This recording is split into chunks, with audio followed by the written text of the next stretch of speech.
विद्यार्थियों, आज हम सीखेंगे कक्षा 8 विषय गणित का पहला अध्याय परिमेय संख्याएं। हमें परिमेय संख्या को अच्छे से समझना होता है। हम गिनती की शुरुआत करते हैं 1 से। 1 2 3 4 5 6 और इस प्रकार से गिनती कहाँ खत्म होगी? गिनती कहीं खत्म नहीं होगी, जिसे हम क्या कहेंगे? अनंत। यानी ये जो समूह बना, 1 से प्रारंभ होकर के जो गिनती बनी और अनंत तक का जो समूह बना, इसे हम कहेंगे प्राकृत संख्याएं।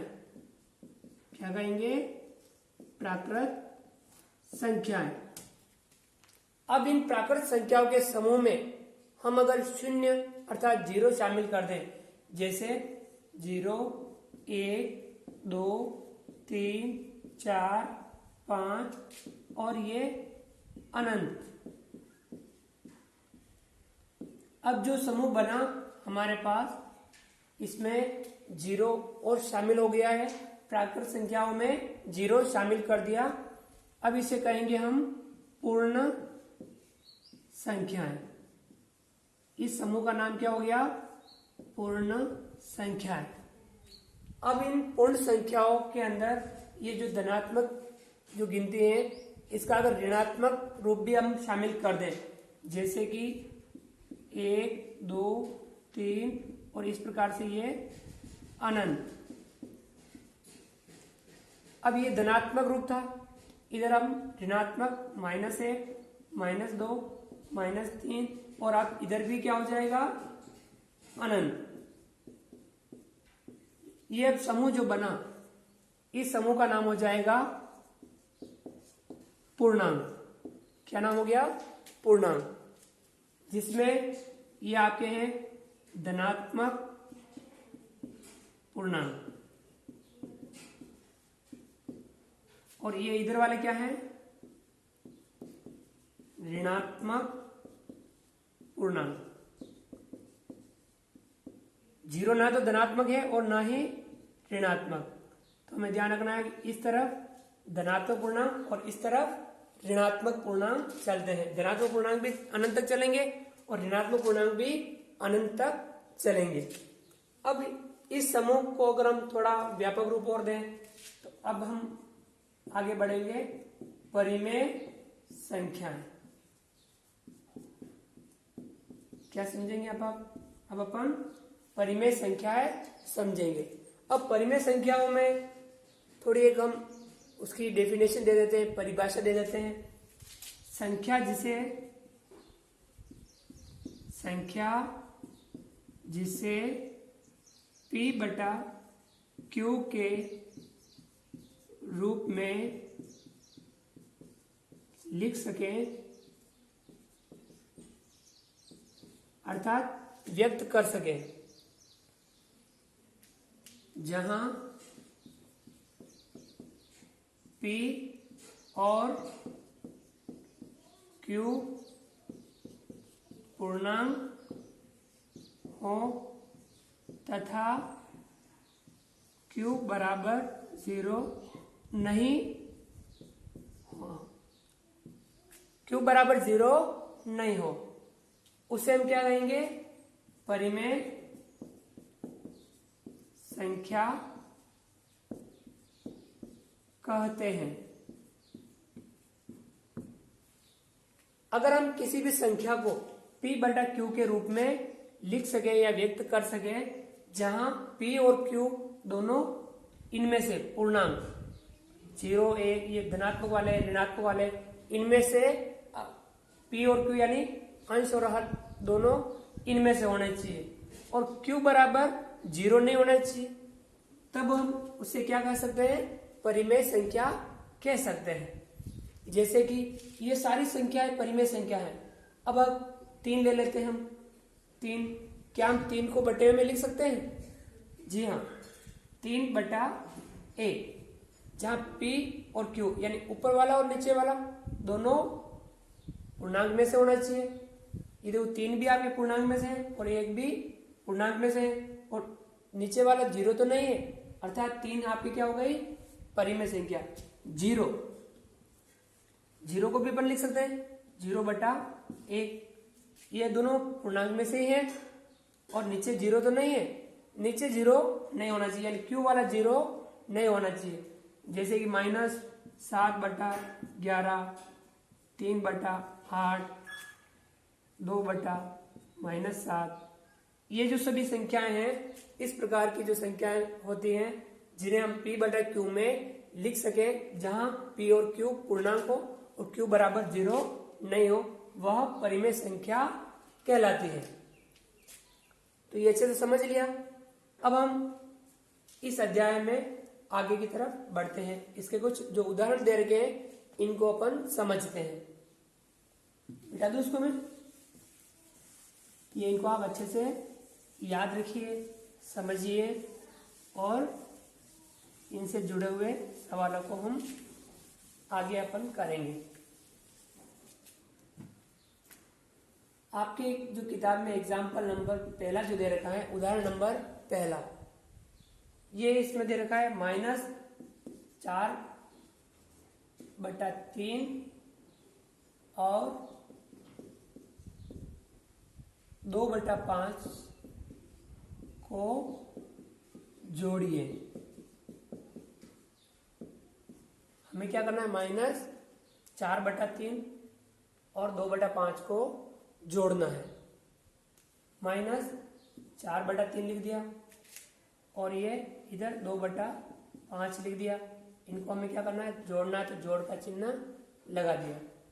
अब इन दोनों में हमें ध्यान रखना है, हर यानी जो नीचे वाला है उसका एलसीएम लसअ निकालना है।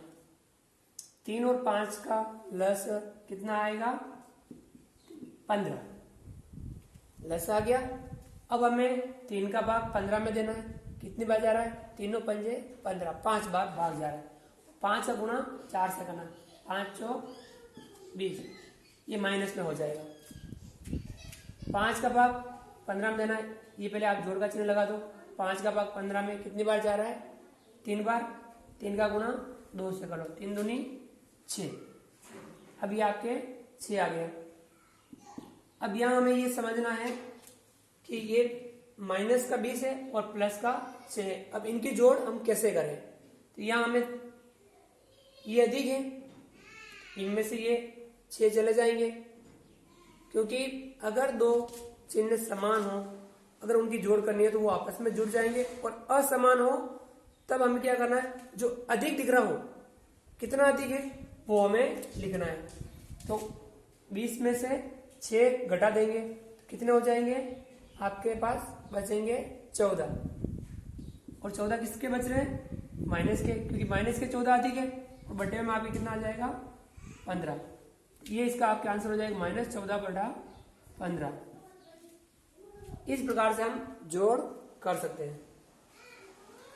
अब पहला उदाहरण अपन ने समझ लिया, इसी का जो दूसरा उदाहरण है घटाव, क्या है, एग्जाम्पल नंबर दूसरा,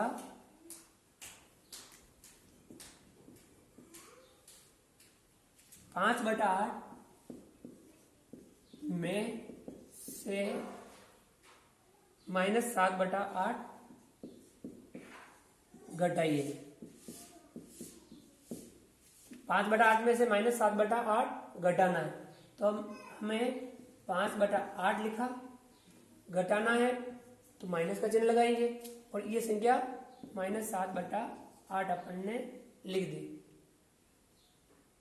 अब हमें जब दो चिन्ह अगर एक जैसे माइनस वाले आ जाते हैं तो हमें वहां कोष्ठक का चिन्ह भी लगा सकते हैं। अब हम 8 और 8 का लघुत्तम लेंगे, एलसीएम लेंगे। 8 का भाग 8 में एक बार जाता है, और 1 का गुणा 5 से करेंगे तो 5, ये माइनस लगाया।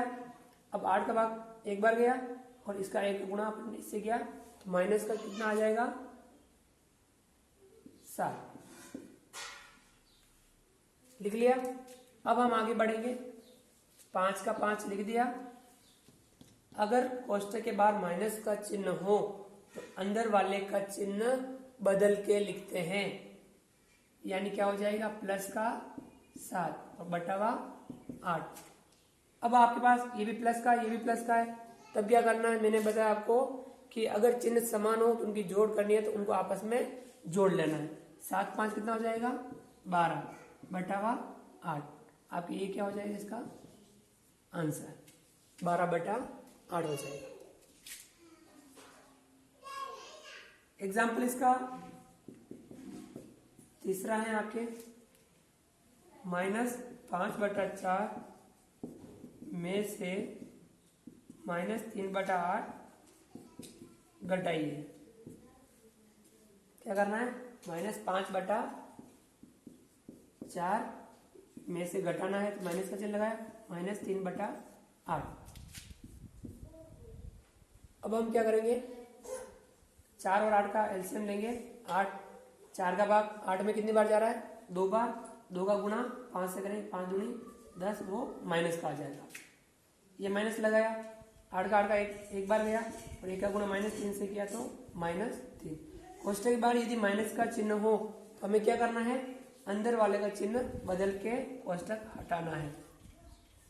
ये माइनस का 3 क्या हो जाएगा, प्लस का 3 और बटे में कितना है 8। अब यहाँ आपके पास दोनों असमान चिन्ह है, तो जो अधिक हो उसमें से माइनस वाला अधिक है, प्लस वाले घटा लेने उसमें से 10 में से 3 घटा लेंगे कितना बचेगा 7, और वो किसके बचेंगे, माइनस के। 7 बटा 8 आपके इसका आंसर आ जाएगा। हो गया। अब हम आगे की तरफ बढ़ते हैं। Example number 4।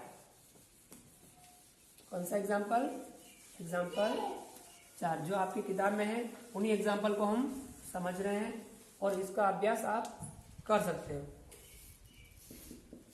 एग्जाम्पल नंबर 4, -21 बटा 8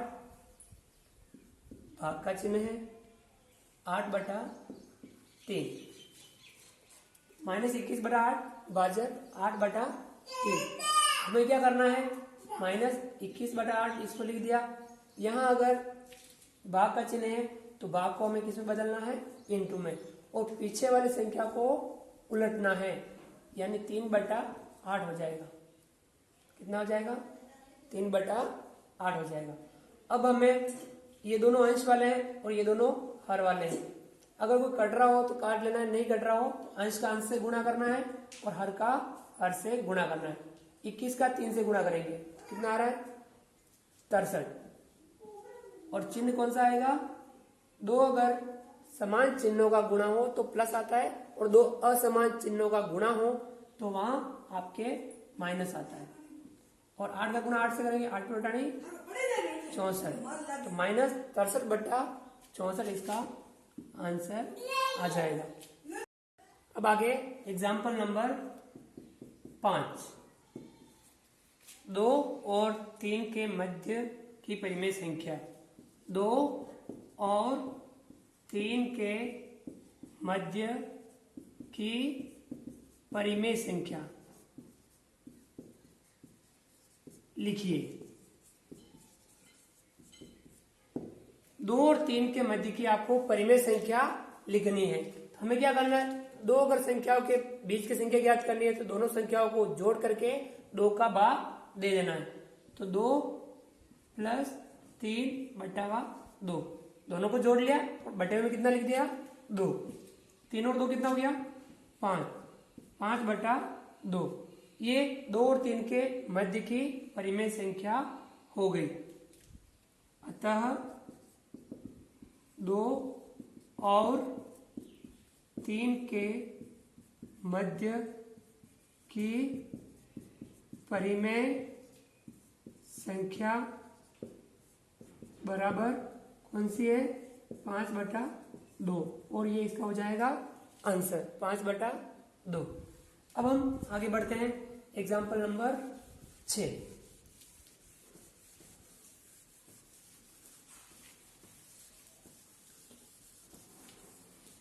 तो हमें इस प्रकार से 2 संख्याओं के मध्य की परिमेय संख्या हमें उन दोनों संख्याओं को जोड़ करके निकाल लेनी है। एग्जाम्पल नंबर 6, एग्जाम्पल नंबर 6 है 3 बटा 5 और 7 बटा 2 के मध्य की परिमेय संख्या, मध्य की परिमेय संख्या 3/5 और 2/7 के मध्य की परिमेय संख्या ज्ञात करनी है। हमें क्या करना है, दोनों को जोड़ लो, 3/5 प्लस 7/2 और उसमें भाग किसका देना, फिर 2 का भाग देना है। 5 और 2 का लघुत्तम लेंगे, कितना हो गया 10, 5 का भाग 10 में देंगे 2 बार और 2 का गुणा 3 से करेंगे 6, फिर ये प्लस का चिन्ह लगाया, 2 का इसमें 10 में भाग दिया 5 बार, 5 का गुणा 7 से किया, 7 तो 5 35 और बटे में कितना लिखना है आपको 2। आगे बढ़ते हैं, 35 और 6 को जोड़ें, कितना हुआ 41/10 और बटे में कितना है 2। अब हमें क्या लिखना है, 41/10 भाजक को किस में बदलेंगे, इनटू में, ये संख्या क्या हो जाएगी, उलट हो जाएगी, 1/2 हो जाएगी। कितने हो जाएगी 1/2, ये दोनों अंश ये दोनों हर। 41 का गुणा 1 से करेंगे 41 और 10 का गुणा 2 से करेंगे यानी 20, 41/20। ये किसके मध्य की परिमेय संख्या आई, तो अब हम लिखेंगे आंसर, अतः 3/5 और 7/2 के मध्य की परिमेय संख्या कितनी आई 41/20, ये इसका आंसर हो जाएगा। ठीक है, अब हम एग्जाम्पल नंबर 7 की तरफ बढ़ते हैं। तो हमें किन्हीं भी दो संख्याओं के बीच की संख्या ज्ञात करनी है, दो परिमेय संख्याओं के बीच की परिमेय संख्या ज्ञात करनी है, तो उन्हें हमें जोड़ करके 2 का भाग देना है। एग्जाम्पल नंबर 7, 3 व 4 के मध्य, 3 व 4 के मध्य की 3 परिमेय संख्या ज्ञात करनी है। कितनी, 3 परिमेय संख्या। तो 3 और 4 के मध्य की आपको 3 परिमेय संख्या ज्ञात करनी है, तो हम पहले एक करेंगे, फिर दूसरी, फिर तीसरी ज्ञात करेंगे। हम चाहे जितनी संख्याएं ज्ञात कर सकते हैं। देखिए आप, 3 + 4/2, दोनों को जोड़ा, 4 और 3 7/2, एक संख्या आपके ये आ गई। अब हम 3 और 7/2 के मध्य की ज्ञात करेंगे। 3 व 7/2 के मध्य की परिमेय संख्या, तो हम 3 + 7/2, 3 के नीचे कुछ नहीं, हम कितना लिखेंगे 1 और फिर भाग इसका देंगे 2 का, दोनों का लघुत्तम कितना आया 2 और 1 का भाग 2 में देंगे, 2 बार जा रहा है, 2 का गुणा 3 से करेंगे 6 प्लस 2 का 2 में 1 बार गया और 1 का गुणा 7 से करेंगे तो 7, बटे में कितना आ जाएगा आपके 2, 7 और 6 कितना हुआ 13/2 और बटे में कितना आ जाएगा 2। अब हम आगे बढ़ेंगे, 13/2 इंटू इसको उल्टा कर देंगे 1/2, कितना हो जाएगा 13/2 दूनी 4, ये हो गई 13/4। 3 और 7/2 के मध्य की, अब हम 7/2 और 4 के मध्य की याद करेंगे। 7/2 व 7/2 व 4 के मध्य की परिमेय संख्या ज्ञात करेंगे। कैसे ज्ञात करेंगे, 7/2 प्लस 4/1 और बटे में क्या लिख देंगे अपन 2। आगे बढ़ेंगे, दोनों का लघुत्तम 2 और 1 का लघुत्तम 2, 2 का भाग 2 में 1 बार गया और 1 का गुणा 7 से करेंगे तो 7, और 1 का भाग 2 में कितनी बार गया 2 बार, 2 का गुणा 4 से करेंगे तो 8, बटे में कितना है आपके 2, 7 और 8 15/2 और बटे में कितना है 2, 15/2। अब इंटू इसको उल्टा कर देंगे 1/2 यानी 15/2 दूनी 4। ये आपके तीसरी हो गई। अब आप लिख सकते हो आंसर के अंदर,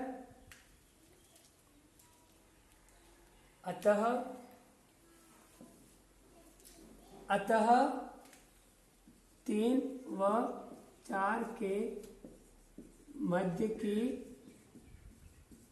3 परिमेय संख्याएं कौन सी हुई?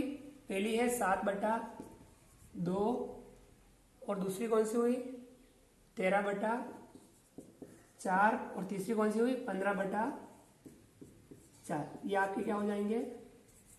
हम चाहे जितनी परिमेय संख्या मध्य की ज्ञात कर सकते हैं। तो इस प्रकार से हमने परिमेय संख्याओं को समझा और इस आधार पे आप प्रश्नावली कर सकते हो। Thank you.